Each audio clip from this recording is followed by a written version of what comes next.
Olá, navegante das palavras! Então vamos continuar falando da minha amiga gaúcha que tinha voltado para a cidade dela no Rio Grande do Sul. E aí nós tínhamos combinado, já era mesmo janeiro de 1991, que eu iria passar o carnaval lá na casa dela. E também nessa época, como aquele meu sócio milionário, para compensar os estragos, eu falei, olha, pelo menos uma coisa você vai fazer. Eu vou alugar agora um apartamento no meu nome e você vai ser meu fiador.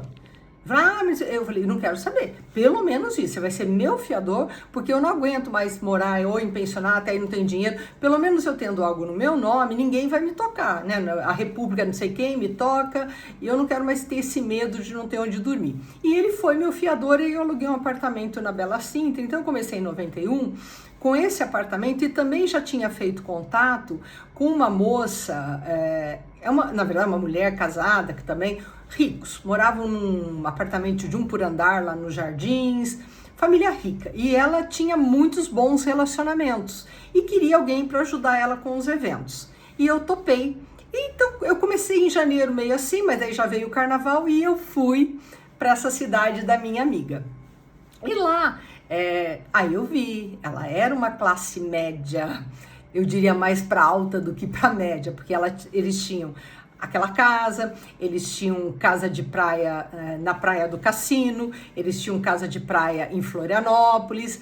Aí eu comecei a entender, ela tinha um padrão de vida bom, por isso que ela não ia ficar lá em São Paulo sofrendo, mas ela tinha esses sonhos grandiosos, que só eu sabia. Ela falou, olha, eu nunca contei pra ninguém, porque eu tenho vergonha de dizer que eu sonho tão alto. E ela era tímida, aquela menina, sabe, eu não dava pra acreditar que aquela menina tão, assim, acanhada.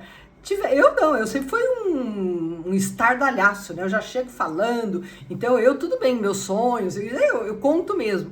E aí a gente descobriu, né? E lá no Sul nós conversamos, eu até tinha dito para ela, eu falei, nossa, você quis fazer teatro, que foi uma surpresa. Em 86, que era o ano da minha vadiagem, lá que eu namorava um advogado, teve um teste lá do Antunes Filho, eu não lembro qual peça. Teve uma seleção enorme, 500 pessoas se aplicaram e o teste foi no teatro. E eu interpretei um texto de Lady Macbeth e eu passei. Das 500 pessoas eu fiquei entre as 50. E aí teve o teste com o próprio Antunes Filho.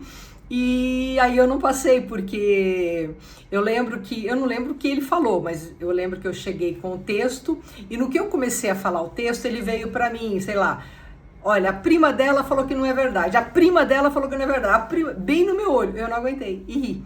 Então aí eu vi realmente você precisa de muita concentração para fazer teatro, porque não tem como, se alguém lá na plateia começar, então você tem que ter muita concentração, e eu não passei, mas eu fiquei muito feliz, eu fiquei entre as 50, então o dom artístico para mim foi comprovado naquele momento, e eu contei isso para ela falou, nossa, eu falei, mas eu não consigo, eu vou ver de arte, eu não gosto de ser secretária também, eu não suporto ser secretária, trabalhar no mundo corporativo, mas eu não consigo, eu tenho que me sustentar, mas ela não tinha esse problema, eu falei, você podia se dar o luxo de ficar em São Paulo e fazer testes, muitos testes de teatro, sem ter medo de não ter onde dormir, de não ter comida, mas não teve jeito. Ela foi uma estada maravilhosa. Eu conheci a Praia do Cassino, que era uma das maiores praias do Brasil. Enfim, foi uma estada maravilhosa, ela e o noivo.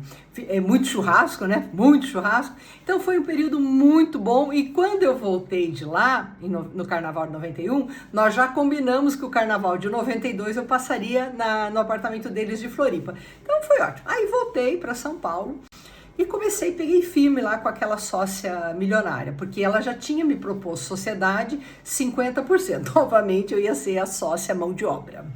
50% de um faturamento zero é zero. Mas, de novo, prolabore, aquele prolabore mínimo, só para dizer que... Mas isso ela tirava da empresa, pelo menos, porque como ela era uma mulher muito bem relacionada, pequenos eventos tinham, mas nada que eu pudesse dizer, olha, eu vou ter 50% de uma grana fabulosa. E aí era sempre aquele prolabore.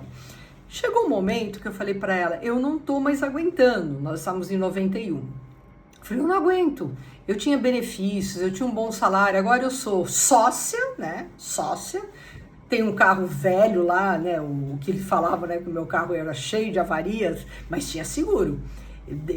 As folhas de avaria, acho que davam não sei quantas páginas, mas eu fazia meu seguro. E aí, eu não estava muito satisfeita. Aí ela chegou e falou, vamos fazer o seguinte, ao invés de organizarmos eventos, vamos promover um evento. Eu falei, como assim? Ela falou, a gente vai, eu conheço muita gente, né, diretores de grandes empresas, vamos marcar uma reunião com um deles e vamos pegar ideia com ele. E realmente marcamos com o diretor de uma grande empresa da área de tecnologia, né, em 91, e ele sugeriu, ele falou, olha, eu acho que seria interessante vocês fazerem um seminário sobre inteligência artificial. Pois é, gente, em 91, esse homem deu essa ideia. Para mim é muito curioso falar de inteligência artificial hoje como se fosse, né, uma novidade. Para mim não é, né? E aí ele começou a falar, olha, para vocês terem bons patrocinadores, tem que trazer uma estrela. Sem uma estrela, né, uma pessoa muito importante da área, vocês não vão conseguir patrocinadores. E aí ele falou, eu falei, e quais são as estrelas? Ele citou alguns nomes, falou, a maior estrela mesmo, você esquece. Porque o grande, que é um grande cientista americano, esse não vai topar. Porque primeiro que ele é muito caro. E eu acho difícil ele vir para uma empresa como a de vocês, que não estão começando no mercado, não tem a credibilidade de uma grande empresa, mas esquece ele. Eu falei, mas só me dá o nome dele. Qual é o nome desse cientista? Ele falou, Marvin Minsky. Eu falei, Marvin Minsky. Ele falou, mas esse você esquece. Esse é mesmo, ele é o pioneiro da inteligência artificial, cofundador, ele trabalha lá no Massachusetts Institute of Technology, que é o MIT, né, lá dos Estados Unidos. Eu falei, ele é professor no MIT. Sim, ele é professor no MIT. Enfim, saímos daquela reunião e eu com aquele nome daquela estrela, né, que ele falou, esquece. Primeira coisa que eu fiz ao chegar no escritório, procurei, na época era lista telefônica, procurei o telefone do MIT e liguei para o MIT e pedi para falar com o professor Marvin Minsky. Claro que eu não falei com ele, né? Caiu numa moça. Essa moça falou assim, você pode mandar um fax? Na época era fax. Com todos os dados, o que vocês querem, proposta financeira, blá, blá, blá. Falei, sim, eu vou fazer com o meu inglês. Um inglesinho bem assim, simplório, eu diria. Tá bom, eu vou fazer um fax e eu mando para você. E fiz o fax e mandei para ela. Mas a história deste evento de inteligência artificial que foi sugerido em 1991 vai ficar para a próxima rota. Espero vocês, navegantes! Paz a todos nós!